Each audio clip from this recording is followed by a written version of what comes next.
Yo! Yayo Talk Show! Dreamin'! Don't give it up, Molly. Dreamin'! Don't give it up, Marco. Dreamin'! Don't give it up, Katie. Dreamin'! Al's name didn't fit. They talk about the show, this group of four friends been going for 1,000,000 years, there's no end.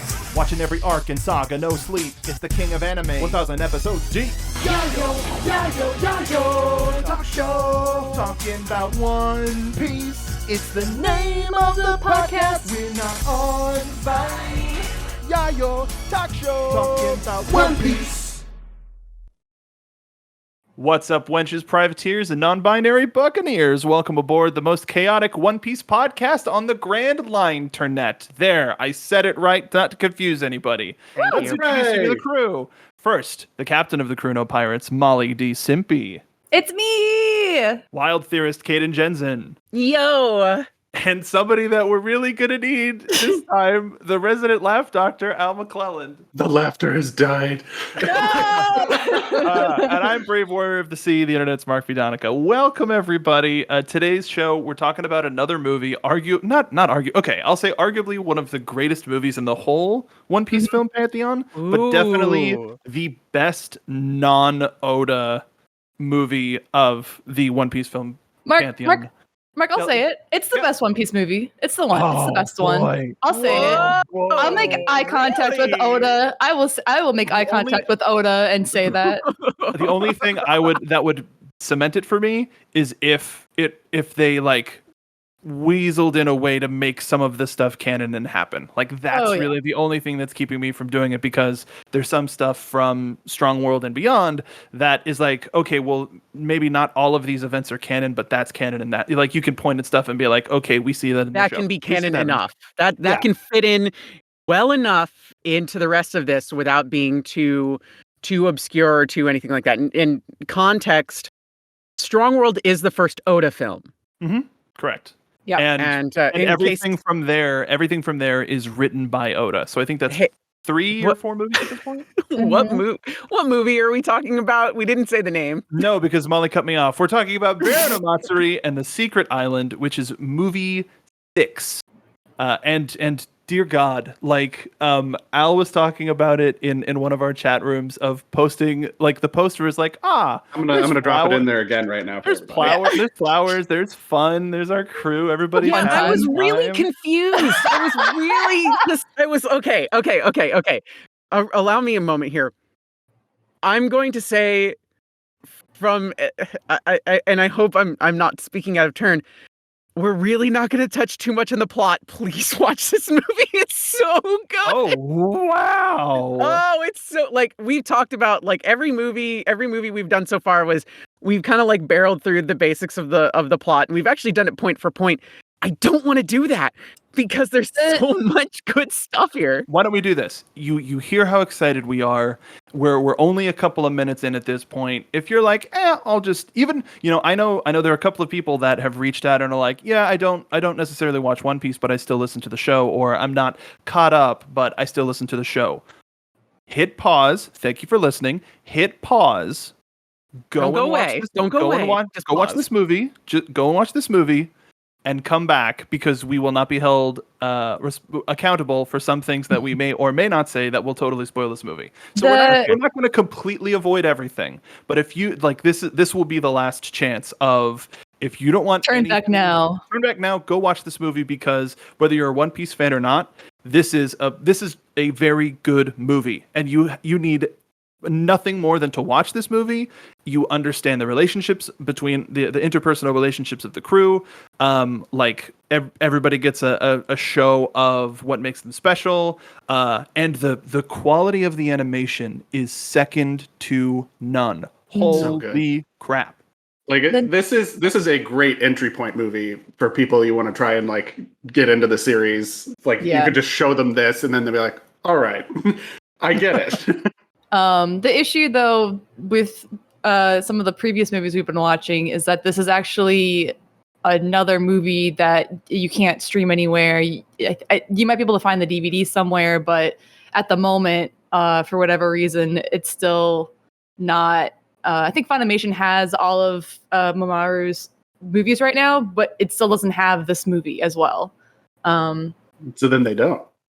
Yeah, have Come on, it's Funimation. almost all of them. Not next- everything. yeah. The next movie we'll watch will be the first movie that's easy for everyone to stream. I think. And Right, find at Digimon the some- movie from 2000. But yeah, sadly, this is a little harder to find. But which is, man. So there are two names that are behind that are easily recognizable that are behind the production of this movie, and that is the writer who is Masahiro Ito, who is Yeah. if that name Yep. if that name rings a bell for you, he is one of the main writers, designers, art directors from Silent Hill, the video game series, not the film series, the video game series, just to be sure. And 1 through 4 Origins, and then he did something for an offshoot, which was Cage of Cradle, which was something on the side. More recently, he's done stuff with World of Tanks and I'm sorry, Metal Gear Survive, which game not super great. Game not super great, but like their art direction. Anyway, sorry. Like, if you're a fan of James Sunderland, you'll like this. You'll like this. But on top of Masahiro Ito, it was directed by Mamoru Hosoda, who, if you don't recognize the name, you will recognize Digimon the movie, Girl Who Leapt Through Time, Summer Wars, Wolf Children, Boy and the Beast, Mirai. Like, holy shit. Bell coming out this year. So excited. And it looks phenomenal. Mm-hmm. And so you take that. You take one of the Odyssey of anime, and you attach Masahiro Ito and Mamoru Hosoda to that, and you get Baron Omatsuri and the Secret Island, which is the cover is so deceptive. Yes. I was expecting something so different, and I'm just like, wow, this is going to be a lot more. And then, I should have known. Like, I really, really, really should have known. Knowing Mamoru, like, entirely, like, it's all deceptive. Like, Summer Wars has a very similar, like, oh, look at that looks really cool, but It's different. You guys- the noises. Those are You the guys noises. definitely got Doki Doki Literature Clubbed on purpose. Like, great. Mark and I have specifically didn't say anything about the severity this movie turns on purpose. love that. Listen, I love that stuff. I mean, you all know that, like, I'm the horror bitch. I love this stuff. Like, just give me, it's like, oh wow, that's really like that's messed a up. shirt. That's super I'm like, the horror wow, that's bitch. beyond like all sorts of, yeah, gimme. I love that. Please more. Like, I don't even, that's a whole other podcast. So to kind of start, at least going through the concept of this movie, we meet up with the Straw Hats on the ship on Going Merry, which is nice to see. But they get this map. It shows up somewhere with this invitation to this island for these. So like there's spas, there's food, there's beautiful women, but there's a challenge to see if you are the pirates among pirates among pirates. There is a way to prove yourself, and that allures most of them, not all of them. Usopp's like, it's a trap. You beautiful boy, I love you so much. And Robin, Robin's just like, No, go ahead. You want to talk about Robin? We can talk about Robin the whole time, like for like an hour. You want to talk about Robin, please? I'll hand this off to Al or Molly, whoever wants to go first. But even within these like first 10-15 minutes, as we're getting onto the island and listening to the concept, the sets, the composition, the coloring, everything is like, I put it in Thousand Sunny in our main chat room of like, when this podcast, if we have any sort of lick of recognition for this, and we can like have an event, I want it to be us putting this movie on the big screen for a crowd, because Oh my gosh, yes. Yeah. so gorgeous. I got the DVD. I got the DVD because you're not supposed to have it, so it's the DVD. The BBD. The DVD. I'm gonna gush about it for a hot minute. Go. Please. From a technical standpoint, this does everything the previous One Piece movies tried to do, but like to the nth level. Like the whole one shot of going through that village before, we have a one shot going through this forest like later in the film that it's just all of these gorgeous paintings. Like that every single frame is a highly detailed background painting. And everything is color graded to fit the mood. Like before this, most One Piece content in general is just matching the anime, and in this they're using color grading to shift the mood. Like this entire early sort of like eerie sepia feeling like sets the stage for the rest of the movie, and it's just so good. Scene after scene of like, I didn't know they could do that in One Piece. Oh, they're doing this even more in One Piece, and we finally get to like the hotel. Like, okay, also, this is a movie about an isolated hotel with a strange lack of people living there, and something weird starts to happen. It's Stephen King the anime. I could go on some more, but I'm gonna let Molly. I think we're going we're gonna keep coming back to it because as we're thinking of these different parts of the movie, there are the like I said it, Caden, before you joined the call, of every shot I could hang on a wall. Yeah. Like, I said it already, the composition is, it's all a work of art. Yeah, in terms of like One Piece as a whole, every One Piece movie, the manga, and the anime, this movie does something that I haven't seen repeated yet, which is in the very first like part of the movie where we're character introing everybody on the crew, where we're seeing Luffy on the masthead, and then Robin's like talking about the letter they just found in a bottle out in the ocean. We have these quick character profiles, like Nami turning, but her entire background is maps, so you know she's the navigator. And then Sanji's in the kitchen, and his whole background is pots and pans and herbs and things like that. And then Chopper's in his doctor office, and it's like covered in doctor's books and doctor's tools and things like that. And I haven't seen them do that like at any other point, and it's so effective. In like, if you knew nothing about One Piece, you could grasp who these characters are from just the cues they give you in that 1 minute, and it's in the first minute of the movie.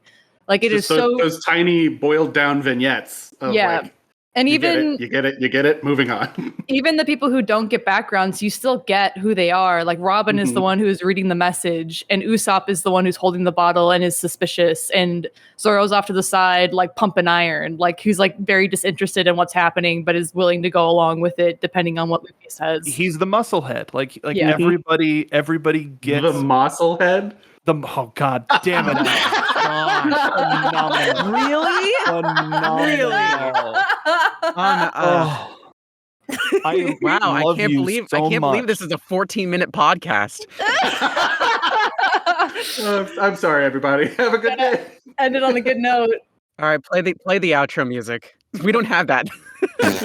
I said that we needed it, and oh boy, Al, you're coming in strong today. Holy cow! Woof. So we get this introduction to the crew as we hit this deserted island. Everybody is just like, okay, this is goofed. Something's goofed. But that's when we meet Baron Omatsuri and his crew and the whole island of these people that like something's off immediately. Like if we didn't know what we were kind of in for, it's like, all right, we know something's going to turn. When is it going to turn? All right, everybody has sprouts on their heads. This is interesting. But even before that, when they arrive at the island, before they see any of the tricks and the glamour, like the very first shot of them on the island, it's just like really like pale background, and everyone being like, this is the island, and like the only one who's happy to be there is Luffy, who's just running around excited to like explore. But everyone else is like, they set it up immediately where it's like, nothing, something's not right here. Like, deserted islands, and like the mood is set. And then when they start going towards the trap is when all the glamour and the glitz come out. It's like, it tells you right away something's wrong, especially with the palette in that scene. It's very much like, it's misty, faded, like the visibility's really low. A burgundy sky, like it's almost like blood on the horizon. Poopy. But yeah, it's just like, it's immediately, it kind of follows up with what Usopp said, which is it's a trap. And then they start making their way, and it's like, oh, just kidding. Like, just ignore your intuition because look at all this like the stuff that we came here for is here, and like we're ready to go.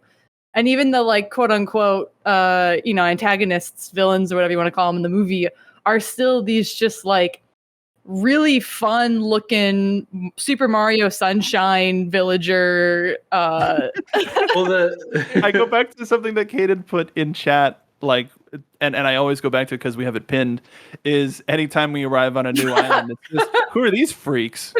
Yeah, pretty much. The freak of the week in One Piece. Omatsuri means festival, right? It's just like Matsuri, yeah. Baron So just- Festival. yeah. It's in for a good time, right? That's what it's all about. Yeah, that's the whole thing. It's just like, oh, it's a festival island, right? Because it's Matsuri. Yeah. Nothing can go wrong. This is a literature club. Nothing. Don't worry. We're just passing through this. I mean, Silent Hill sounds like such a lovely place. I'm sure they have a great diner and it's going to be super chill. Oh, Very you know what? We can stop here on our way to Raccoon City. It's all great. Don't like that. Ragoon City. Raccoon. That's their signature dish at the diner. Katie, you've been gushing so far, and one of the things that I keep looking at this poster, this DVD cover, whatever, and there is an iconic shot of as they're being sort of like told about the ordeal of hell, and there's this. I'll just say it. This perfect shot of Robin in that iconic hat and shawl of just like that. Frame that. Get it signed by anybody who's ever had any sort of design with the character. Put it on your wall and just love. What were some of your first like intuitive thoughts upon like, all right, this is what we're already in the plot already? What's going on? I'll be honest, my brain has been fried lately, so I'm just gonna sit back and I'm gonna just like theorist mind off, just gonna sit back and enjoy this movie. And my brain went full complete, just like, ooh, like TV, like, it's like, and this concludes our broadcast day. Just kind of like cut this white static noise. The moment there was the scene of Robin looking at the map and kind of looking over everything and holding the little, my brain's just like not working, the compass, log post. Thank you, my brain. And I'm just like, yeah, I'm gonna like this movie. It was just there was so much, like, I was expecting stuff. Like, I was expecting stuff because I'm a huge fan of Mamoru, and like I own every single movie. Apparently, this is the one that eluded me, apparently. But every single time Mamoru does a movie, I'm immediately invested and enthralled with like the visual storytelling of it all. And there's a lot of little tells, which is why my brain is just like looking back at this poster, this cover, this DVD cover. I'm looking at it, I'm just like, it's so obvious now. It's so obvious now. Like, knowing everything, it should have been so like, Caden, you know what's going to happen here. You know what's going to happen here. But I was just like, no thoughts, head empty into this, that I got to be like, genuinely just like, oh yeah, that's right about everything, instead of, expecting something around every turn. That said, I'm going to say something that will probably have Molly going, yeah, what? Right? What was up with Usopp going, like, it's like, I know we're in time skip territory in for where I am, but like, this feels like I'm just saying this, like, there's a lot of like Usopp in the time skip, in Usopp's like outfits and design in this movie, and I'm just like, ooh, it was one of those things. It's like, when did you get hot? What happened? Yes. Okay, but it's like the very first shot of Usopp in this movie, they make a point to not have him wear his bandana. Like, they just like fully embrace his hairstyle, and I love that. I love that they immediately start spinning everyone's wardrobe, and like like in a way that like the people who are doing it know who these characters are, and like the best way. It feels authentic. And again, Luffy's wearing like a hoodie. He is. but it's still like it's still the same silhouette as like what we're used to, which is like a red vest. Like it's like a zip up hoodie with no sleeves. Like the sleeves have been ripped off. And it's so good. And like even they all have like at least 3, except for Luffy, like at least 3 wardrobe changes, like on the ship, their first appearance on the island. No, they have 4 actually. Some of them have 4. The race, they have a different outfit, and then the dinner, they have a different outfit. So it's just like, but every outfit hits perfectly. I think like the one I would say that doesn't really is Sanji's outfit in the race, where it's kind of this like medieval open chest with vest kind of look. It's like a downgrade from his usual suits, which is interesting, but You thought it was a Ren Fair that day. yeah, and I'm like reaching here. Like it's like I really have very little to complain about in this movie. And that I'm just like trying to find something to nitpick with that at least. There's always time to complain about Sanji. Yeah, man. There's, We'll yeah, make there's time. always- I love Usopp's outfit for the dinner. His outfit for the dinner, I love it so much. It felt like there was this like antagonistic like thought process throughout the entire movie too, where it's just like, hey, you're on this island, and it was trying to like split them up intentionally, and it worked. Like obviously it worked. That was kind of like the through line of everything, but it felt organic, and it wasn't just like, oh yeah, of course this is going to happen, blah, blah, blah. And it's like, yeah, of course it's going to happen. But you're just like, oh, well, it's like, I wish they would like have, it's like, they should just talk this out. It's like, you're genuinely concerned like you would be in the show. Unlike the other movies we watch where it's like, yeah, hit the plot point. Got it. Okay, cool. Next plot point. Let's go. Move. This felt like it had the pacing of the show, which is different for everything else. This, in the sense of similar to Dead End Race, at least in a little bit, this was all character with a little bit of plot. Like absolutely, it was utilizing the natural pushes and pulls of our crew to put them into these situations and try to get them out of these situations. We got, sort of not necessarily dumbed down, but crystallized versions of certain stuff that we see on the show of Robin's curiosity and just knowledge of the world. Chopper's definite just childlike curiosity. And even like when it came, with the movie so far, there's always been like movie only characters that are like, well, I guess they have to be in this movie. But the ones that are in this movie are integral to our team winning and don't invest a lot of time. Like we get the idea of why they're there because everybody is there for the same reason, and we understand a lot faster what they've sort of been through. And by putting children in danger, that adds an extra sense of like, oh God. And then like there's this is the final project of the One Piece movies of, okay, this has a little bit of everything. This has everybody sort of doing what makes them tick. And we have to have movie exclusive characters, but they all help. And we kind of remember them. There is some stuff that lives on in sort of like GIF form on Twitter, or GIF form if you're nasty. But I guess I'm nasty. I mean, I didn't want to say it, but I don't know what that means. But everything in this movie, at the very least, you care about. Even when you learn what happens to the Baron's crew, and you learn the stakes of who and what everybody you've met on the island is, there's still a thing of like, oh my God, this is terrible.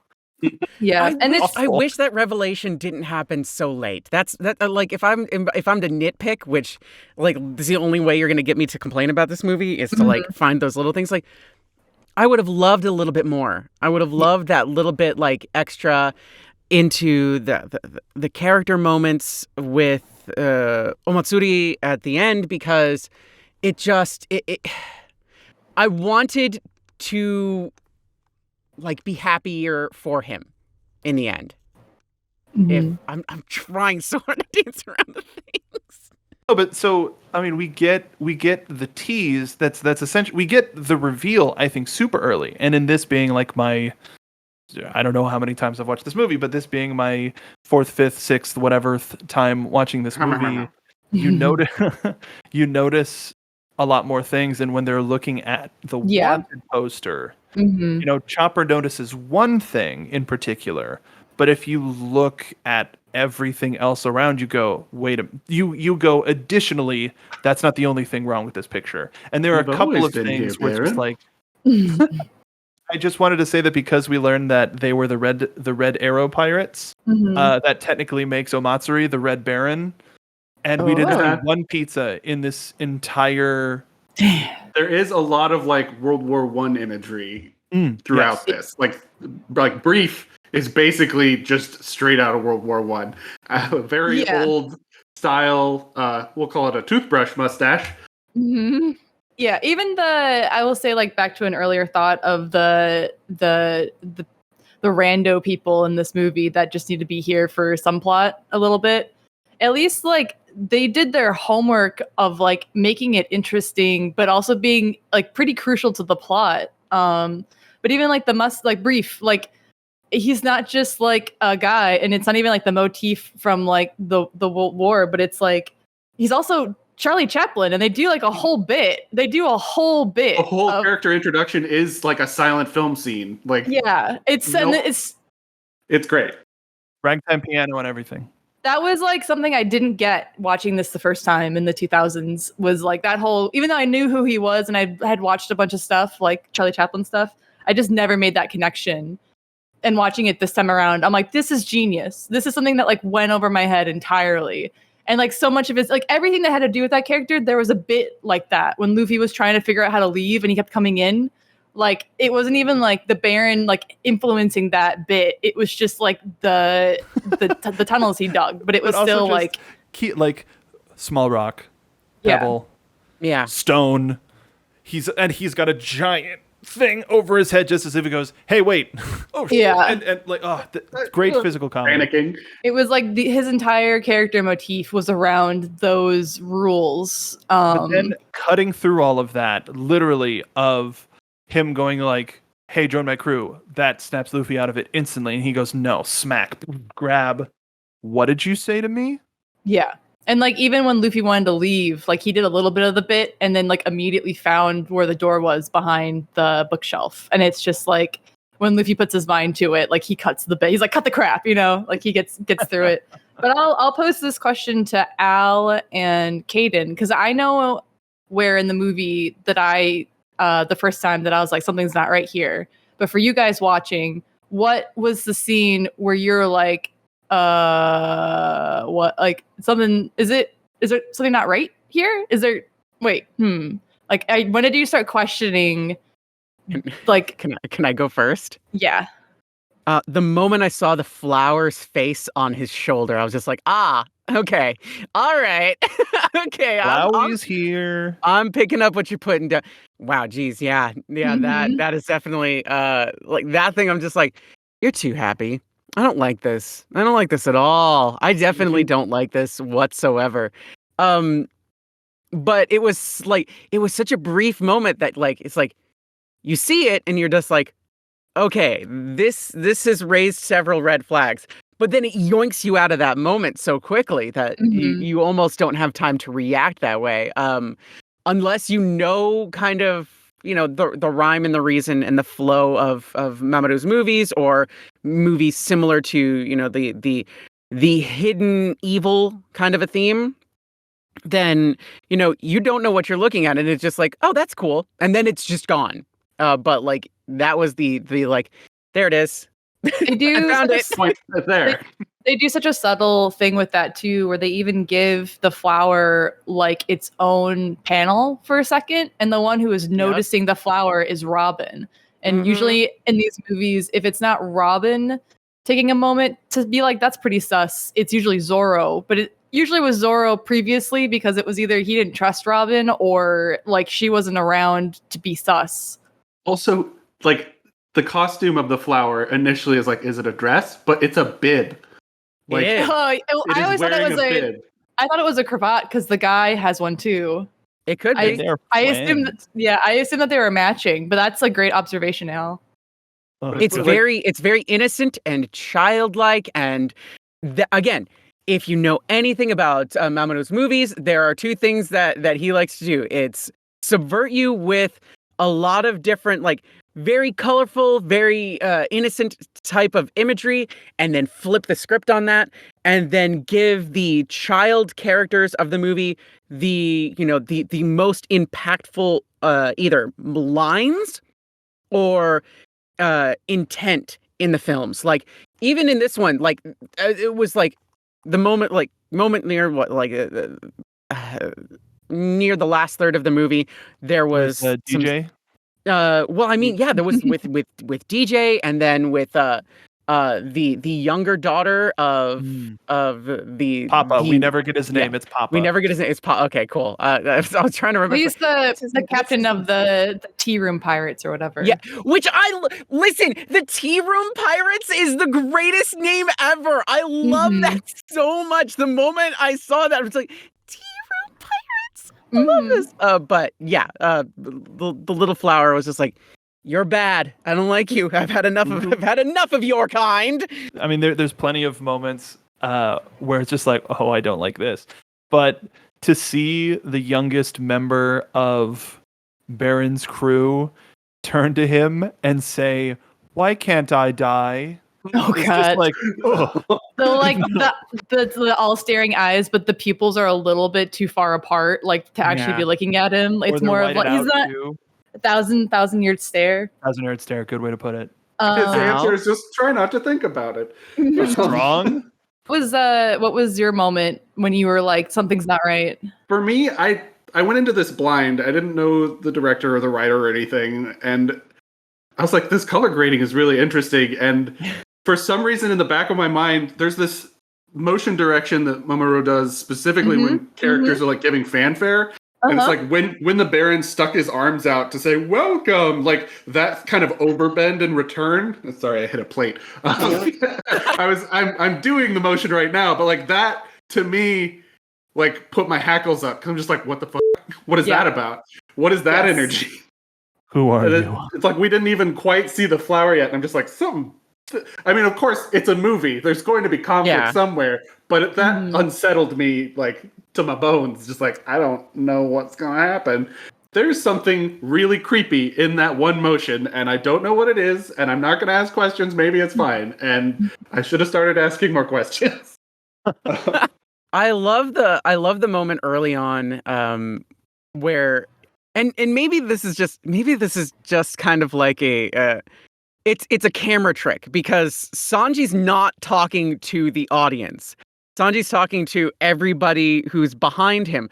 But it is that great moment of Sanji turning towards the camera and being just like, he's an idiot. And then like several scenes later, it's just like, yep, he's an idiot. And it's I was just like, gonna say that whole Muchigoro Usopp chopper scene where Usopp's talking a big game and they're like, oh my god, I'm so like Sugoi. That kicking his feet sneaks up against that sneaks up on you of like, okay, cool, we're having fun here, nothing to worry about, and you don't think about it because you're having too good of a time. It's a great misdirect. I wanted to bring up really quickly, the voice of Baron Omatsuri is Akio Otsuka, who is the voice of Solid Snake.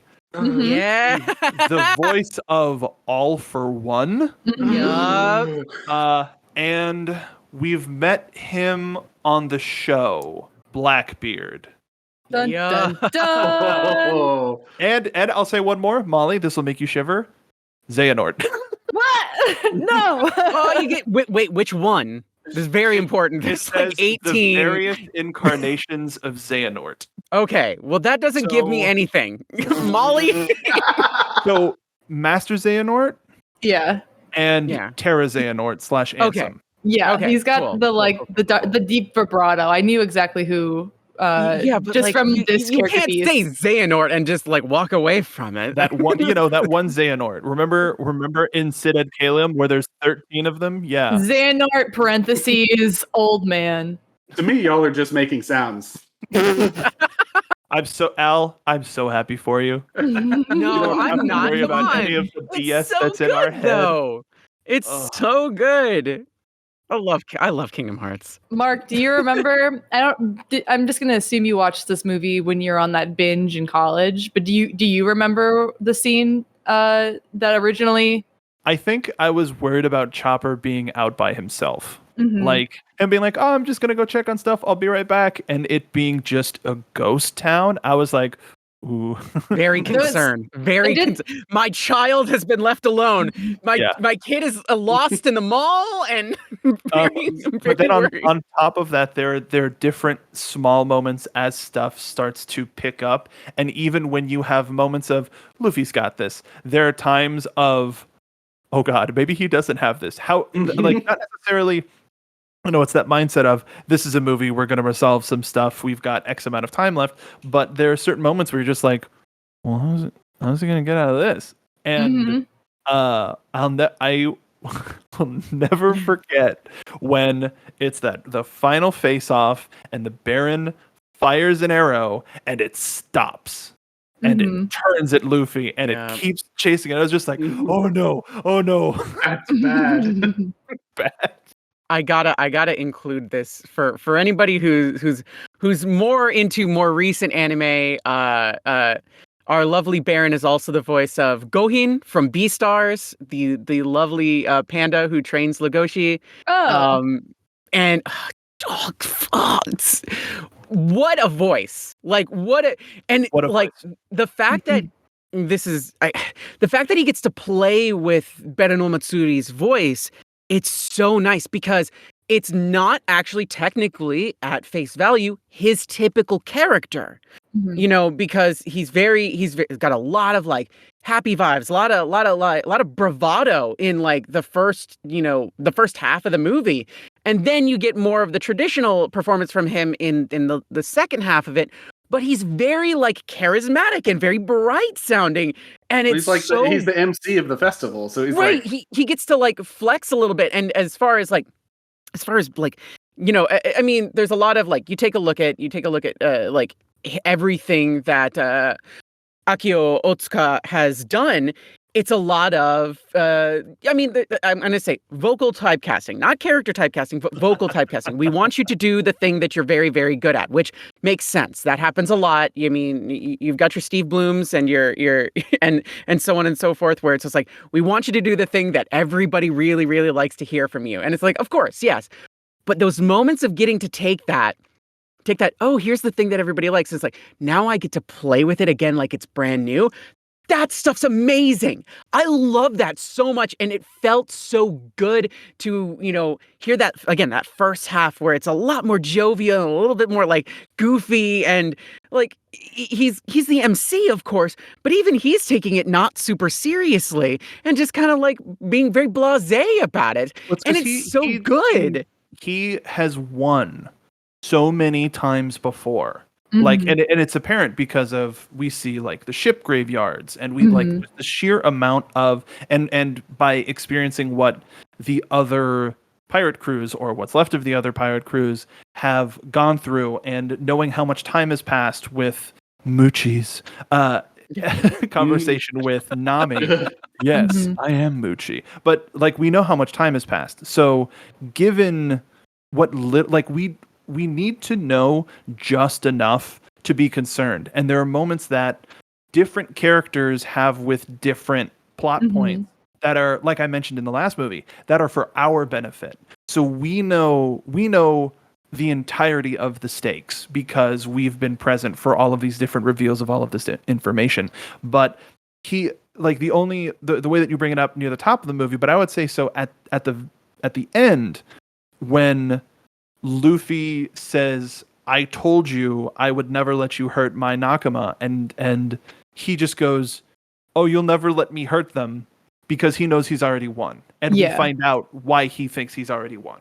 And he lets out this uproarious, like not even villainous, like, aha, my plan has succeeded, but just this pure joy that then just goes into the fiercest grimace of, I need to get this done. And I would say it is a blend of him as All for One and Kyoraku Shunsui from Bleach. who is like one of the few characters that is like inherently good but mysterious but has like a hard edge to them, and then the pure evil of All for One. Yeah.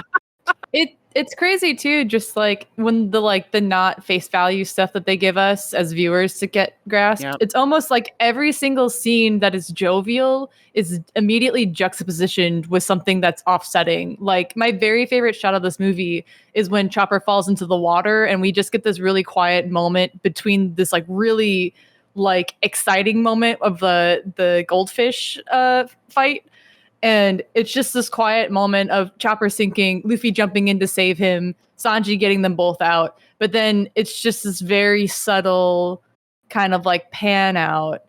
And then suddenly from the fog of the sea, we see a sunken ship that turns into multiple sunken ships. And it's like that was way back in the 2000s. So, yeah. That was the moment that I was like, oh shit, like something ain't right here. Like that was it. It took me so much longer than you guys, like by at least 5 minutes before I was like, what? This is a pretty good movie. Yeah. But there's so much, there's just so much subtlety. Like I could go on for hours, like I could go shot for shot. But like even the very first shot of Luffy sitting on the masthead, his colors are dimmed. The frame is askew. It's almost like the sea and yeah, it's just like, and we see his back, like he's just humming to himself. Out. But it's like the shot, like when he makes like the decision that we're doing it, the next shot is everything perfectly straight in frame, and he's in the sun, so his colors are right. So it's almost like something's wrong, but it's gonna be okay because Luffy's like the only thing that is not off kilter in these scenes, which is just like. It's just like I could go. It's just like there's so much of that subtlety in all these shots. Even if you don't know what's wrong or like can kind of figure out what's wrong, it's like you'll realize it's the palette. The palette's been dimmed. Like at the end of the movie when Luffy's kind of given up hope, all of his colors are. Same thing. Yeah, they're all dim, and then when he gets his hat back, that is the most colorful part on him. Yep. And there's just a lot of that too. I do love. We've talked about this a couple times about a little bit. I think where Caden is now in the anime, a lot more skin bleaching for characters. But this one, like they kept true to like Zoro's tan and like Usopp's tan and Robin's tan, like a lot better than in other iterations of the anime, the other movies and things like that. I mean, heck, even Luffy, like there's Luffy is not it's like there's a lot of like in time skip territory there's a lot of like the colors shifted but even Luffy is not like super pale in like the before times, but he a lot of the cast lightens up after that initial like that time skip. But yeah, you're right. I didn't pick up on that, but you're right. A lot of the movies tend to lean lighter, which is a little, but I love, again, this feels like the team behind this knew One Piece. And that is such a fundamental difference between this and the movies we've seen previously for the podcast. It felt like the other people read the One Piece cliff notes, but this team were just like, we're fans. This team lived it. It's like it's the difference between, handing something off to it's like a group of people who are familiar with your work or a group of people who have been, it's like invested in the ride with you. Mm-hmm.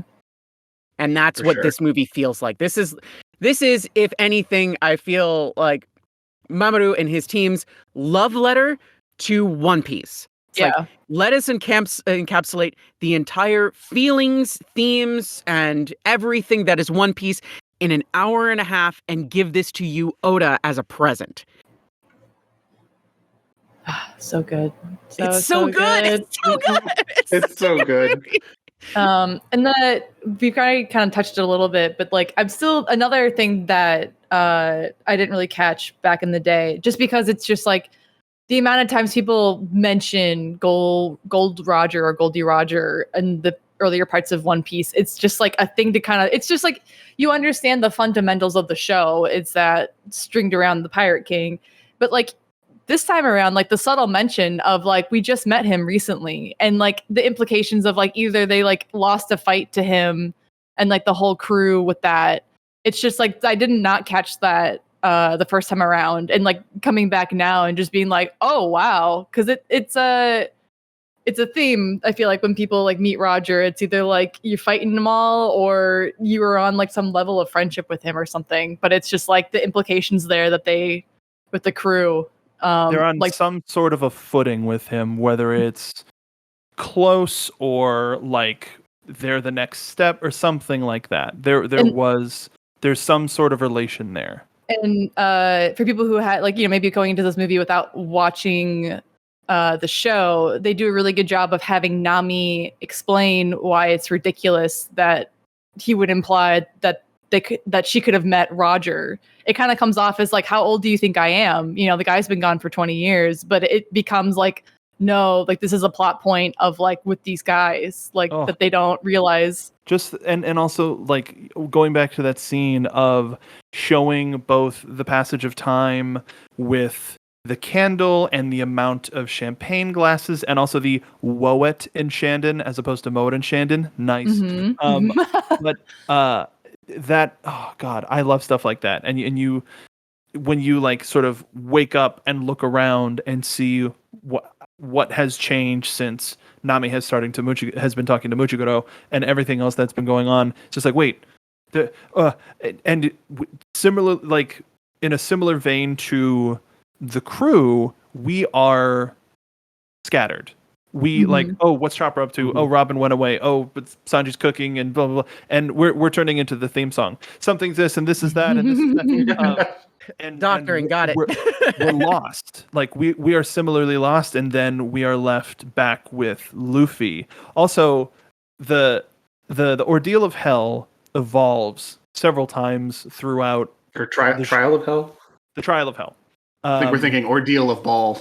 Yes, they did we are. say No. they did Molly's sanity, no. They did say ordeal, but then they started changing it to trial. But I thought that same thing too. I'm like, no, not another one of these. But we get a round of goldfish catching. It was so cute. The goldfish the whole setup for that was adorable. It was the whole subverting the expectations of everything.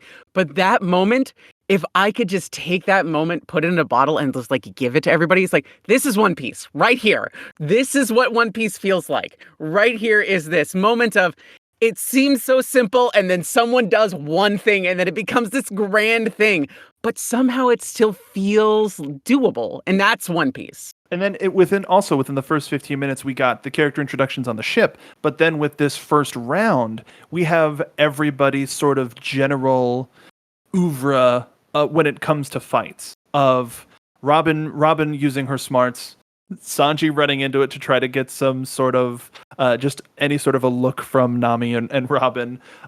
Zoro thinking with his swords first. And Luffy like, what's that? I want to punch it. Like we get everybody's sort of general idea of how they fight, and it's such a well encapsulated Chopper's cushioning. Turning into a cushion. We get a wonderful look of, wow, so these people are very interesting, and the Baron notices that off the bat as well. But, who are these freaks? It was like a devil fruit user. Another one? I thought I was the freak of the week. Yeah, exactly. That was like again, as we're saying, like reaching for something to complain about with this movie. That was my one complaint about this movie, is that, and since we've been talking, I realize it's not so heavily leaned on Nami. I realize that Usopp also doesn't get to use any of his sharpshooter skills. He just comes in at the end to save. It's got nothing to do with his normal way of fighting. But another movie where they don't even acknowledge that Nami has like the ability to fight. It's more of like her being the like witty, kind of not greedy, but just it's more of like she talks her way out and into things in this movie. She's a smooth talker. She's able to get out of situations. And I think that that's kind of something that as One Piece moved on, we lost a little bit of, because there was a necessity for Nami to up her game consistently, because who are these freaks? Every 2 seconds. But the fact that this movie allowed, Usopp and Nami to both focus on where they came from as characters, like that central core of them.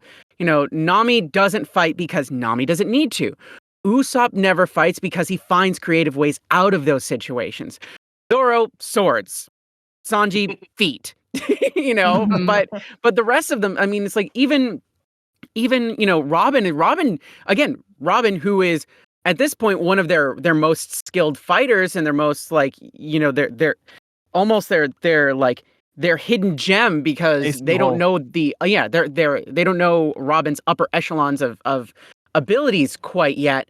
Mm-hmm. Robin is such a like a passive, person in this. She's doing her own like thing, and it's focused more on what they actually bring to the table as far as, their character traits and their personality, rather than what's the thing you do. Do the fun thing. Mm-hmm. Do the things like, pull out the climate attack. It's like pull out Kabuto. It's even more focused on like That was Soga King. them. Shut. How dare you? You did it first. It's true. I did do that. No, wait, you did it first. How dare you? How dare you? Just because the audience heard me do it first doesn't mean that I actually did it first. How dare you? It's much like the movies where anything that's recorded is canon, and anything that who knows if that actually happened. We have no way of going back and like taking screenshots and posting it on our Twitter. I'm not making eye contact. I don't know what you're talking about. Deleting several posts. Yeah. BRB. But yeah, it's just like there was a moment in this movie that I remember differently, thinking of that same plot point, Caden, where it's like instead of having the like staff to use to physically fight, I remembered the race scene differently from when I first watched the movie until like yesterday when I was watching it again. I had like some kind of implication that during the boat race that Nami used some of her navigational skills to kind of get them ahead, but like already at that point, we just need to focus on we're going to start splitting the crew up. Because even like Zoro and Sanji, who should be entirely capable of dealing with this, are like so wrapped up in their own crap that it doesn't really matter because that's kind of not the whole point of they're too distracted basically to focus on what is in front of them. I feel it. I mean, yeah. She does open a rescue box, and there's like 2 handmade China cups inside. Yeah. She uses them to put out the fire on the boat. She's really pissed off about it. Such a good bit. I loved the Kero team or the Gero team, however you want to put it, for the ring toss. So thinking about this like basic carnival of goldfish catch, ring toss, and then we get sort of like an exhibition match of Sanji and street food. I have his name Kotetsu of this giant Teppon oil skating match, which is like just a cool idea for a scene in general. Mm-hmm. But it's one of those things where Teppon is sort of a way to bring everybody at a table together and for this one experience, and they use it as a way to show how far apart each of the crew members are from each other, and they sort of accentuate it with Sanji being like, only for people that pay attention, which is a joke in of itself because he then goes looking for Robin who wasn't there. But their use of that, where not even as a real trial, quote unquote real trial, of a way just for everybody to see how separate everybody is, and Usopp trying to make the first step of, okay, everybody's having a good time, I'm going to try to smooth this thing over with Nami, which leads him to walking away, or leads her to walking away and him walking away, and further conflict. And then the final trial, which is shooting. Yeah, the shoot game though. Yeah. Think about it like that. Galleries. It's all festival games. It's fun, but then like because of the tone that we've hit at that point, it's just all of these scores of people on the island all have guns and skateboards, so you should run.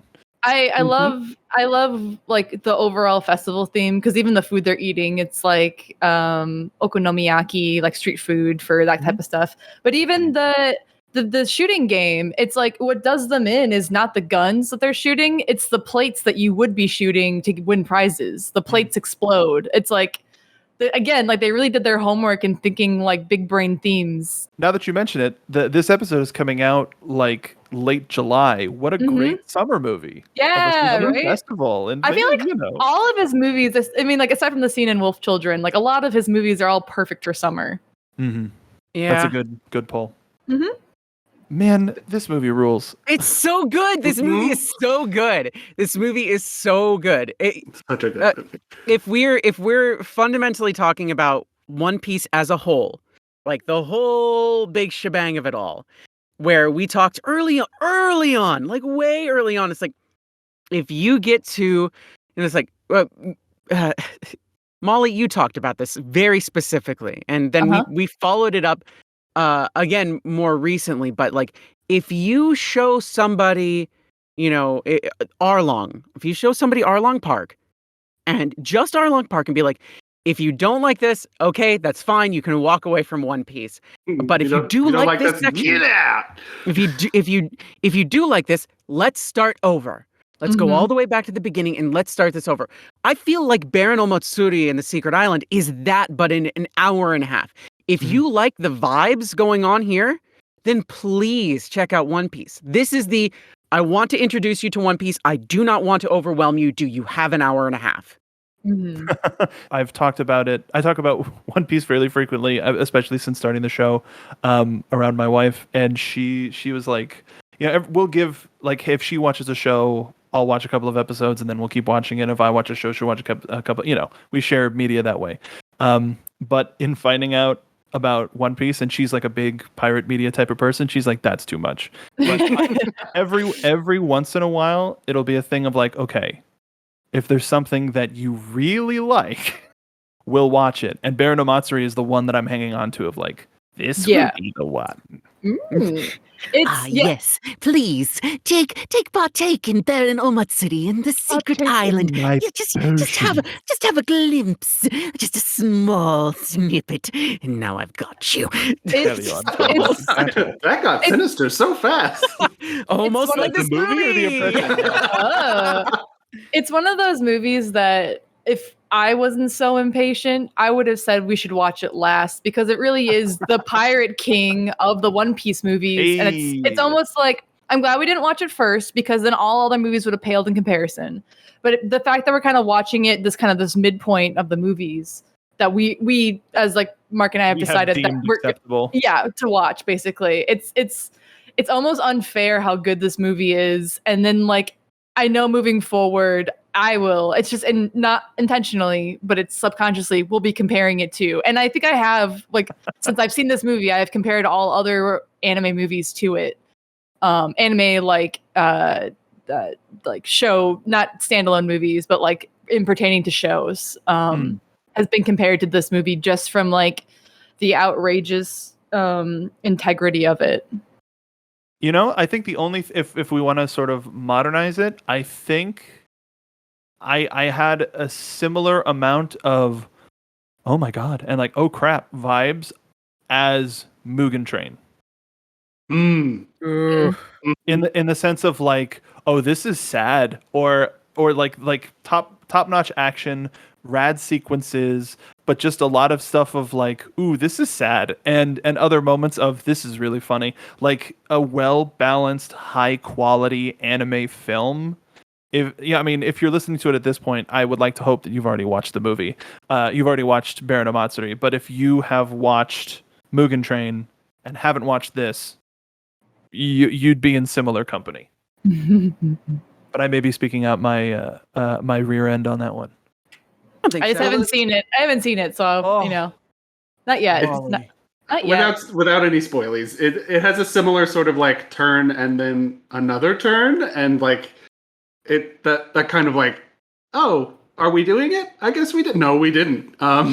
Seriously, and it's a thing of like, wait a minute, how much time is left in this movie? Sort of a thing of like stuff happens at a ridiculous pace, an awesome pace, where you don't know what's going to happen next, and it's edge of your seat kind of stuff. I mean, I have read the manga, so I'm fully aware of what happens in said movie, but I have not seen the theatrical release of what they decided to do with it. So I think that's exciting to know. It should be available on digital by now. Actually, Okay. I'll have to look So- It into is. that. It's not. It is. If you are partaking of the Funimation type, then you can watch it there. you should be watching. You want me to? You want me? I can do that. I Are can we do that sponsored if you yet? want me Oh God, to. I killed We can- Molly. You want to take like that? I'll give you one. I can give you one. Here, hold on. Funimation. You should be watching. There you go. Molly, you Enjoy still that. I was Leave sick- Molly's cough in there at the beginning. Bye. Leave the I was- cough. It's It's hilarious. clean. I was sipping water, Mark, and it just Sipping on was ginger tea. immediately into my eardrums when I was taking a sip. I Ginger wasn't shouldn't go prepared. there. I wasn't Oh. ready. Man, it's we don't. I guess we said that we didn't want to talk too much about this movie because we didn't want people to like really. Even if you do watch it, you should experience. But if for some reason you are an hour into the show and you're like, I don't know, just go watch the damn movie. But I Mhm. wanted to ask because our last episode we talked way too long about a particular Davy back fight, and so Mm. we are I don't know what now. you're talking about. in I a don't know what a s- Davy back fight is. That's fine. Never heard of it. We are now Might in a like- similar world of the possible removal and like changing of the guard or like crew going missing or whatever. We're in a similar thing of this is a fight for the very survival of the crew. I mean, I guess the difference is the stakes are secret at first, right? Like they had to go through the trial of hell just to attend the resort, like for admission, Mhm. and they were like, maybe not. even- And Yeah, I mean that's it entirely. The understanding the antagonist's plan, basically from the beginning. Like Foxy has no secrets Sorry? about. Hockey? You got it. Got No, it. but you have to bleep Boost the- that boo- one, Mark. Boost the gain on that. Boost the gain on that. Make sure No. that everybody You hears got it. it. I'm No. so happy we have the backup files now too. I'm just gonna isolate that. No. can we Uh, slow New it ring down sound, to another baby. point, New ring 2%? sound. No. But Al is entirely correct. We know what Foxy's plans are from the beginning. He doesn't hide the fact that his entire crew is pillaged from these games. But again, it's a similar motif of like, even friends fight. Like not everybody is perfectly meshed together. And they're all very different freaks of the week on one crew. But they still come together. They all have like a plan in mind together. But in this movie, we don't know that is what this guy's end goal is to split Nakama apart, because it's like almost like this like subtle thing at the very end, but realizing like because he lost his crew, he doesn't want to see anybody else happy either. I guess it's implied that he's using crews that he captures to create this illusion that his crew's still there. Like Yes. the entire thing where that flower explodes into arrows, he says that each arrow represents a day of loneliness I've had to endure. So he's holding up this illusion that he knows isn't real, but it's like, I just need it to seem like they're still there. Yeah, but even Brief says that like his whole thing is like to tear Nakama apart, because he makes a point to be like, no, I'm that guy's Nakama, and like there's no way like we're gonna win this. Like you're not gonna do anything about it. And that's when he decides to like really like he's like, oh, Straw Hat, this guy's your Nakama? Oh, did I miss one? Hang on real quick. Like, and then he starts focusing in, and then Luffy runs back. Well, yeah, to the Baron, he's separated like by decades from his Nakama. Yeah. Like to him, that word is basically meaningless. Well, And yeah. God, the unraveling of Baron Omatsuri, of this seemingly this strong-willed showman that Yala mentioned earlier too, and the last scene on the mountain, or the last sequence, I'll say, not the last scene, but that whole sequence of him, sort of the final steps of him getting what he wants, at least in this moment, and seeing the full range of sadness, anger, joy, fear, like, and Mania. even his design of the well coiffed, palm tree hair that slowly gets more sallow and gets loose and starts to cover his face. And then we start to, he loses more and more of his humanity as everything starts to get revealed. And we lose his pupils, Mhm. and we just lose more and more and more. And we already put the actor over like crazy, but what a performance. And that's another reason why I would love for this movie to be canon, and is so that we can it's canon in my heart, but this performance and this villain and everything that happens on this island is something that should be talked about. Even though the Straw Hats ended everything, if we meet another solo character at any point who was I escaped off of this island with this flower guy, it was crazy. Mm-hmm. I'd love for this to be talked about at some point, or there's definitely things about some of the, I mean, there's some filler stuff that's in the main series. I'm just I want this to be a thing. It's fun enough that this should be talked about. And I would like to see more of that entirely. I do want to take a quick pause, real quick, and make a very important note. If you have trypophobia, the last half of this is a little rough. It's definitely And for those who may not know what that is, not me though, but for those who may not know what it is, what is that? Trypophobia is that the fear or disgust of those closely packed holes. It's there's Sure. yeah, there's yeah, it's if you it's Claustrophobic. Should I just for clarification for my sake, is that a final form? it's the transition and the I see. the carnation I see. itself Yeah. on the there's some stuff on the actual the flower itself in the later parts of things, and it's the cable. I'll put it this way, I don't necessarily have trypophobia, but it's close. I can definitely understand having it definitely once it gets to a certain point, it'll hit for me. This was, I would say, on the lower end of things. If you are particularly sensitive to it, then it might hit you. But just oh god, can you imagine where? At the top of the show, we were like, if you really you should really watch this movie, go watch this movie. And then people watch the movie and they come back and they listen and they go, man, I really would have appreciated that warning before. I'm sorry, I didn't think about it until now, because I was just I was in my own head thinking about the flower stuff. I'm I really should mention this immediately. We'll do a PSA. We'll slide in somewhere before we get into it, just in case. But no, talk about that shot though with the crew all blah, blah, blah, blah. That just like Caden, we've talked about Sailor Moon before. Throwback to the first season ending, where all the girls are strung up like that, and I'm just did he work on that? It's so specific in my mind. I'm sure it's a motif or something else, but that's just where from my memory bank it comes from. Especially with posing, Nami's arms over her head, and then everybody kind of pieced around, so specific to that. The grossest cornucopia ever. It's the Baron back fight. No. Al, is that what you've been trying to say this whole time? Because if so, I have so much respect for you on top of the respect I already have. No. Respect, right? That's a word. But it definitely it's the Davy back fight, but directed by Cronenberg at this point. It's just that level of horror. So good. I'm looking at the design of the Lily Carnation with all of them, and it's just some Junji Ito mixed in. Yes, yeah. There's there's a lot of detail. Well, I wouldn't say a lot of, but there's enough Ito in here to be just yeah. But also that's like I said earlier about giving the audience stuff to latch onto is before we even get that last sort of figure, that last sort of representation of the crew in the Lily Carnation. We see in the huge sort of sprout, the crew laid out and slowly fading away.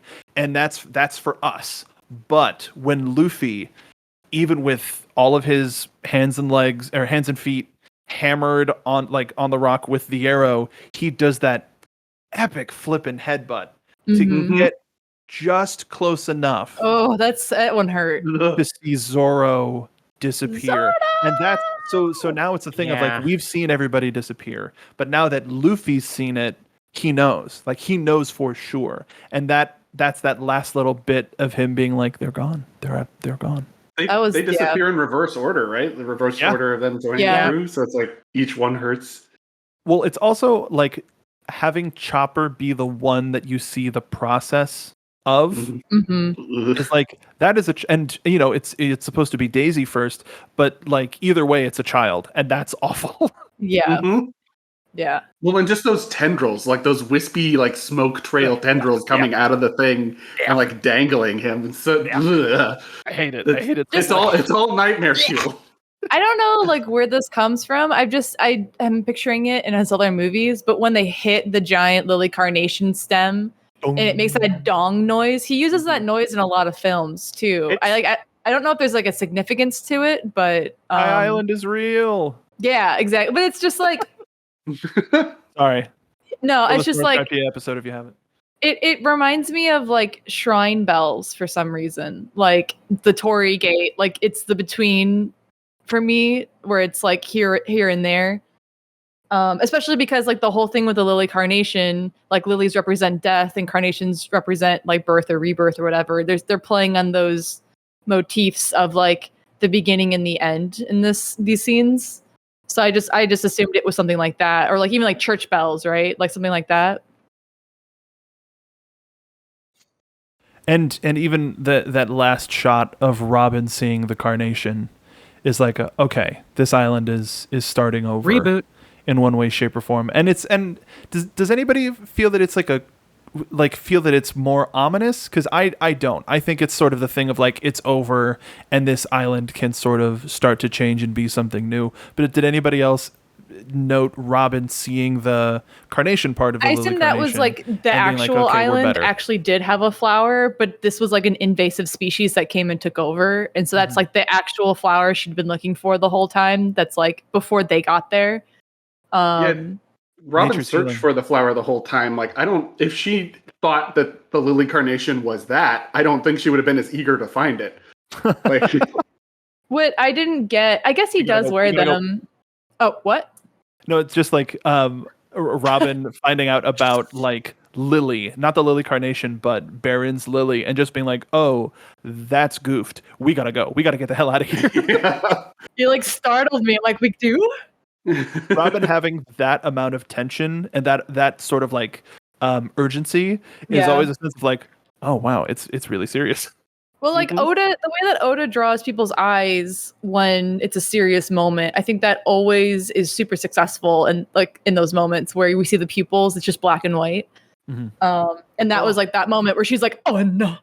There's the moment the Luffy's walk up when he has his confidence back. And the punch with the hat, that like the punch that sort of echoes a moment much later in the show is one of those things where I can't imagine they saw that moment and didn't go, oh, we have to put this in the show somewhere, because this is another one of those super iconic Luffy moments of you mess with the crew, I'm gonna punch. Yeah, you're gonna talk shit, get hit. I think he hit him so hard that he died, right? Like, it's implied that he met his Nakama after that punch. Like, it was voiceover. Like, it's just his soul leaving. But that's the thing, is we assume just because of that conversation, but again, it not being canon, we don't know. Out of body experience, it could just be like, oh, you get to see everybody. You should just, it's like actually live your life. Kind of, it's kind of open ended enough that like, again, we could just see Baron Omatsuri later in One Piece and have it totally be just like, oh yeah, okay, it's just, he's got a new. That's the acknowledgement of its canon, is he just shows up as like a deckhand on another ship and it's just like, hey, check out my new friends. And they're just like, they're terrified. They turn the boat around and leave immediately. It's just like, nope. I mean, like, even the implications of like maybe he's moving on once like the battle is over. Like he himself like has probably lived past his expiration date. more of like a more of like a Venom situation where he's got. But it's like because like the voiceover that we get from the crew, and it seems less of like it was previously stated and more of like they're having new conversation of them being like, yeah, we really wanted you to just find a new Nakama. Like it would have been okay. Like we would have been okay if you moved on. At the same time, it's sort of like implied when we see the Wanted poster of how much younger he was, and probably mid-20s, early 30s. So he still has plenty of life to live. So it I wonder. He's dead to me. He's dead to me. Oh No, that guy moved on, and he went to go hang out with the people that he so desperately had been keeping their images alive. I don't know. I feel like that's like the bad end. No, that's the good end. It was the good end. The good end is like he did all this stuff, and then his crew is just like, hey, dumbass, you shouldn't have been doing this at all. It's like, well, I guess you're here now, idiot. Dead dumbass. It's I don't know. cool. To me, it's just kind of like that he had no motivation to continue living without them, and then even having the like his memory, his fake ass friends, like the fake memory that he made of them, like even with them gone, that was the final straw. I just found something out that is terrifying. Monkey. The voice of Lily is Misa Watanabe. Yeah, Sailor Moon, And let's go. Not just Sailor Moon, but Nefertari Vivi. Oh, really? That's cute. Yeah. That's cute. Oh boy. Oh boy. That's cute. That's cute. I'm glad that they got her back. Baby. Yeah, man, that's great. But that seems to be an ongoing theme, like from Dead End Adventure, of like, oh, these characters aren't in here, but we like these people. Let's just get them in. I mean, It's in studio today. When was this released? I didn't even check like what year this was released. Oh, so this is pre 2005. So this is pre her being 2005. Yeah. Okay, so this is pre her being Queen Beryl in Sailor Moon. Like she was, I don't think she was Queen Beryl until after that. So this happens before, and this is her doing like this kind of like cutesy evil thing going on. So okay, yeah. We would all be so lucky. We've taken a lot of wide strokes with talking about this movie. Does anybody want to talk about the Kero team, as I've called them? So Keroji, Keroshot, Kerodek, and Keroko. Does anybody want to talk about our old frog friends? Don't trust old people. I like how Kuroji spoke in haiku. That was cute. Yeah, I like all their shticks. Like the guy who could build and he kept rebuilding the boat. And like the girl, who's just like she's like making food, they're making meat, and then she starts throwing the charcoal pieces. But I like that in the Wanted poster, they're almost shot for shot the same, except for the little sprouts on their heads. Mm-hmm. So it's just like I understand like the implications of like Baron being like upset about like their youngest member who's just like, why am I still alive? Like I'm not that strong. And it's like, no, you're strong enough. But it's like even him, like there's an inkling of him being like, this doesn't make any sense to me. Like I'm still like learning how to fight and like being on a crew and things like that. I can see like the other end of the spectrum of like being upset about like the older members of the crew being gone too. But yeah, I like it's so out of the whole movie, that scene, the racing scene, I keep forgetting about because there's just it just gets plus. Every scene is plussed. I just remember, like, I remember as it was about to happen, one of my favorite scenes that is just pure comedy is when Zoro's trying to dodge all the bullets and Sanji is steering the ship, and it's just this like Benny Hill, he's just like running across the ships, and then he makes this huge jump, and you just hear him go as he's falling, and it just takes forever to land back. Oh God, just chef's kiss, awesome biz. There's so many like scenes like that. I mean, they all make a whole, but it's like there's so many scenes I had forgotten about. And the fight, the food fight with Sanji, I had forgotten about it because it's not a trial or an ordeal. It's just dinner, and then he takes it personally. Like they don't have to do that. If my crew is gonna eat and I'm paying attention, I'm gonna make sure that it's better. It's like after the day he's had, like he really just wants to show somebody up, and it's just like takes over from there. But I had already forgotten about that scene until it was the dinner scene. I would just like immediately was thinking about when Nami has the conversation with Muchi and like they're drinking because she's wearing that like gorgeous dress. Muchi. And that's another thing is the second half of this movie, Nami's running around in stilettos and a dress like a goddamn champion. Mm-hmm. What, you don't do that during the final boss fight of like your life? You don't go around and like, all right, come on. Usually the sub boss. When I go to Jurassic World, I make sure I'm dressed to run, dressed to impress the dinosaurs as I run away. Listen, if you can't take off running in 5-inch heels and kick somebody in the face, not worth my time. Not worth my time. Oh man. I'll have to try harder. Don't worry. I have classes. I'll teach you. Oh yeah, that's good. 5-inch heels though? 5-inch heels they're not that high. 5 inches? Yeah, 5 inches aren't that bad. Come on, pretty high. Come on. Half a ruler. Is there anything else that we want to cover, talk about, make sure any sort of like lingering thoughts or anything that we want to talk about before we sort of head out? Because DJ Gappa is like an immaculate design. Like what a cool character design. DJ is such a cool character. I wish there was like I would take a series with that character design as the main character. I would love that. It's so unique and distinct, and like the silhouette is so like this is a main character silhouette. It's like you will recognize this immediately. It's simple enough, but you will recognize this immediately. It's like I loved how much detail went into the character design and to all the little tiny like details of each like character that was on, it's like Baron Omatsuri's like team and everything like that.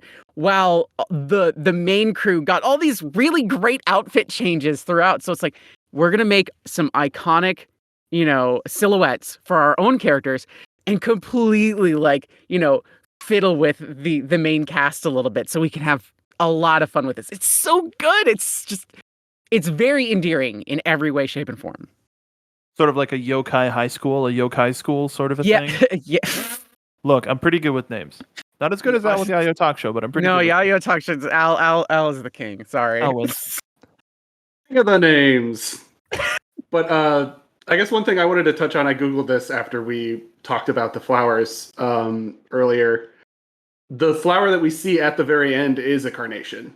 So it's the transition between Lily, the flower of death, and Carnation, the flower of birth.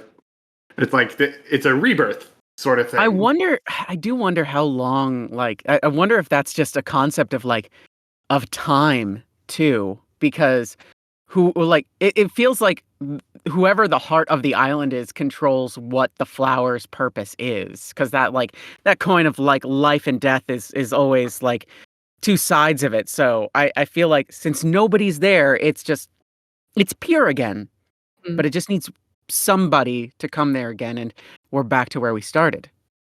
That whole concept is so interesting to me, where it's like, was the flower always like this, or was it because the host had selfish intentions? Like, was it feeding off of his need for his nakama, or was it like his desperation and grief that like turned it on its head?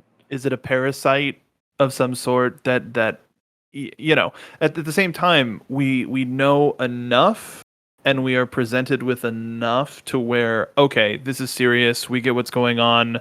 There's the shot of Luffy showered in arrows that I will never forget for the rest of my life. That's where the red lighting.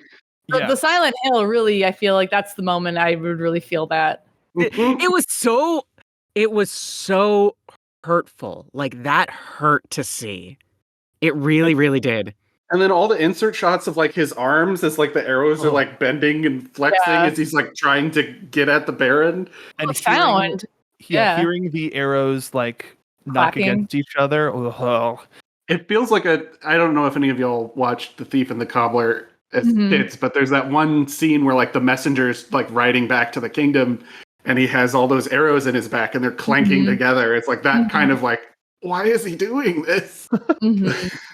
But and even then, like they don't sort of undersell everything that happened. They don't want to animate a hoodie with so many holes in it so they have Luffy on his back. That's not the real reason. But it's nice to see him sort of like look up and get that shot of him seeing the crew sort of wake up, but him just sort of lying there being like, everything hurts, and everybody else, the movie characters being like, please stop moving, just stop moving. You shouldn't be alive right now. It was like a shared hallucination, right? It's like something about the Lily Carnation could have everyone experience these same things, even though they were just flowers moving around. I think it was very real, to be honest. Like, but I think because they became a part of it and they were essentially asleep through it, it was sort of like this weird. The crew had like a weird subconscious thing, but I think it's interesting. It would be interesting also moving forward that Luffy has the knowledge of absolutely everything that went down. Like, not necessarily just like all of the thing, not everything leading up to that point, but Luffy remembers, and that's what's important.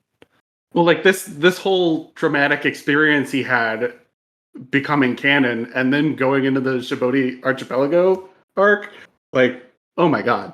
Yeah, that makes that so. Like, Caden, when you were like, this stuff's gonna happen and that stuff's gonna happen, and Molly and I were just like, he's been through it before. Some way, shape, or form. As far as he's concerned, he did. But Luffy doesn't talk about himself that much. He doesn't worry so much. So it's why like a movie like this could easily just be like, and it's canon, without really messing with too much of anything. This movie slots in perfectly, like in themes, in presentation, in character arcs. It all feels like it fits, which is why I have no problem just being like, good, great, fantastic, please more. Like, the horror elements are like dialed up, I think, beyond One Piece normally would go, but the way the characters handle them are exactly One Piece. Like, yes.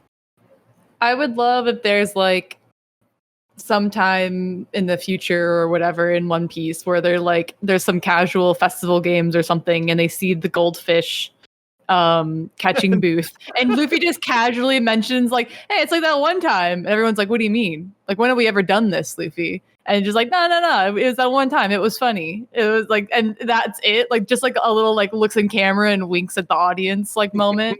So I feel like that's the only, unless they see the Baron, unless they meet somebody from the island or the tea room pirates or the mustache pirate, like it's like, unless somebody else comes to dig up old memories, like I don't think Luffy would ever willingly bring it up, or like just like empty brain.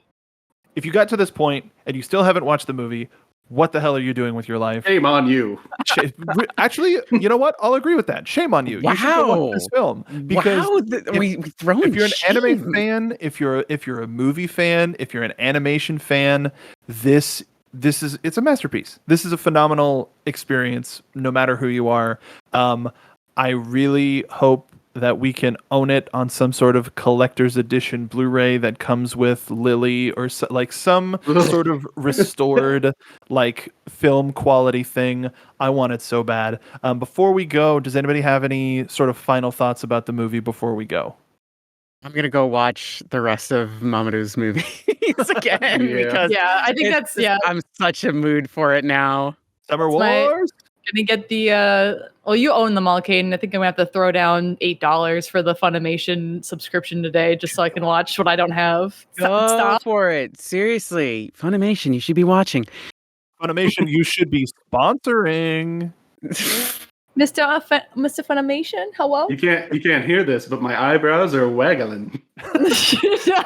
This could be yours, Funimation. Now that we're done talking about the movies that people can't watch legally, yeah, let's make a push for it. Yeah. We've done our time. Now's the time we'll start promoting.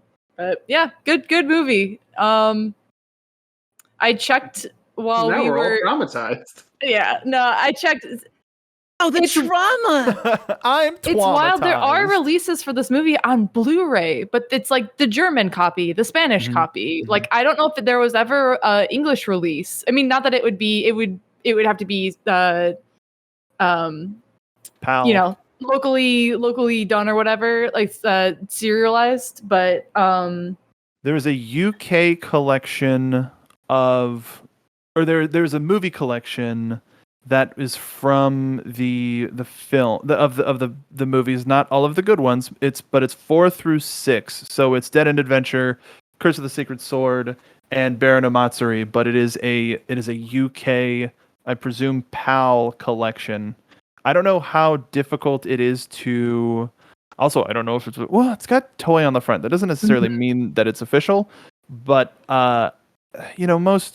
most players these days seem to be region free. But I also don't know what's stopping Funimation from. Maybe it's licensing. Maybe there's some sort of licensing stuff that they have to get through, like some perpetuity sort of thing of like companies having certain ownership or whatever.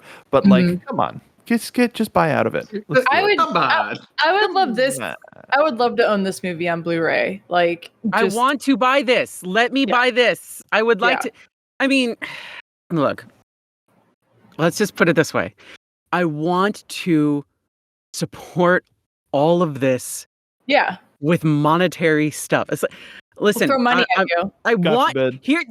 Shut up and take my money. I want to buy these things. She said the thing. I want to buy this. I want to buy this stuff. It's why the moment, like, and I'll put it this way: there's some One Piece stuff that you can see free on Funimation. You can see it free. You can dip your toe into the water for free with some ads. But at a certain point, you gotta pony up. And I was just like, I'm paying for it. The thing is, it's like I'm already paying for Funimation. But the point is that I am happily paying for this subscription because I'm enjoying it so much. It's like I want to support these things as officially as I possibly can. And I mean, here's the capper for everything. There is so much that we do not have of One Piece. There is so much that we don't have of so many other anime. Let me buy it. Let me buy this stuff. I want more of these things. It's like, listen, I know One Piece doesn't need the extra, funds or anything in that particular way. It's one of the most popular anime in the world. That doesn't indie anime. That doesn't detract from the fact that I like what I'm seeing and I want to support it. And that goes for pretty much anything. If you like something and you have the means to, pony up. I mean, that's how things get made. That's how things continue. I mean, there's so many anime that have just like, I want a season 2. I want a season 2. So I go out, I buy the merch. I go out, I buy the Japanese Blu-rays. I do this. It's like, please count my numbers. Count my numbers. I'm here for this. I'm here. I'm present. Count me, because I want you to see this as the number. And I want you to see that it's not just a number, it's a number from, it's like, I'm going out of my way to buy something that in most situations I can't even play on my version of things. So I have to buy another version of a thing so I can be able to watch it here. So that's how much I'm here for this. So yeah, I agree. Yeah. I mean, let us fund future content. You're turning down free money. Why would you do that? And then also, once we do have the official release, we'll host the party at a theater, like we said at the top of the show. There it is. I have the DVD, the Toei Japanese DVD release of the movie. Legal gain. I could just as easily. I bought it. Is that a threat? Plug the DVD player up to the big screen. I'm just saying, I bought it by legal means. It's a legal copy of this movie. We could just as easily. So long as we don't make money off of it, we could just as easily watch it all together with, a couple hundred friends. I mean, we can rent at movie theaters these days. Yeah. Why not? This is happening. We're making this plan live. So if you watched Baron Omatsuri with us, or if you had any previous experience with the film, we want to hear from you. Make sure to hit us up on social media at Twitter, at Yayo Talk Show, or leave us an iTunes review if you haven't yet. That really helps us out. If people, it helps people find the show. So go to iTunes, leave us a review, and if you write a little review, make sure that we see it so that we can read it on air. And if you're in a different country where you could probably buy this film legally, make sure to take a picture of your review so that we can see it, because it doesn't show up in our particular iTunes store. But we appreciate everybody for listening. Until next time, where can the folks find our various members of the crew? Caden. You can find me at Caden Jensen on pretty much every social media, Twitter, Tumblr, Instagram. But you can also find me on the Rooster Teeth website, and that's just KDIN, Caden. And by the way, it's Jensen with a Z, Jenzen. No S's here. Thank you. Wait a minute. So wait, Caden, you're saying that people can see you on the RT store. RT store. RTX. I have merch. I have merch at the RT you store. Do have merch. So I do have merch. Stay Zen merch, model employees merch. I also have a trans clothing line that benefits the Marsha P. Johnson Institute. 100% goes to charity. You can check that out there too. If we're doing a plug, then we're doing a plug. Yeah, we're doing a plug. I mean, RTX just happened in real time. It was last weekend. And, oh my gosh, that's when this is coming out. Oh my god. Oh my god. What do you mean? It just happened. Yeah, we're recording the day of. So no, we are not. Make sure to go back and watch the various panels that at least Caden and Al are going to be on some panels from RTX. Go back and watch them if you missed them. Do that. I mean, you got to introduce the rest of the crew with their own social media. That was more of a tee up. Oh, there's a plug. You want what are the RTX panels that you're a part of? That's a fair question. That is. Can you go first? Okay. Well, let's see. There's the rainbow panel that we do pretty much every year. I'm going to be running that one. I'm going to be the head gay of it all for the first time, which is very cool. Let's see.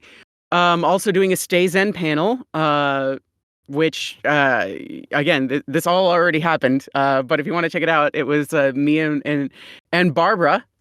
Which very excited for. And because you know me, I love cartoons. I'm in cartoons. And hella gay. We have a representation in animation panel that is going to be featuring a lot of lovely folks from RT Animation, from all walks of life. And we're going to be talking about what representation in animation means and what it's like to be working on shows that people watch and trying to make the world a better place, one cartoon at a time. That's a great tagline. Mm-hmm. Alan, I know you're in some. I'm only on one panel. It's the Webtoons Comics to Animation panel, where I think I'm going to talk about how we made The Monster Under My Bed. Yes! You can watch right now. Yes! So everybody go back and watch those RTX panels that have definitely already happened. And they totally went well. They were Without a great. hitch. But Al, where can the folks find you for that panel, or for anything else that you might be posting on the socials?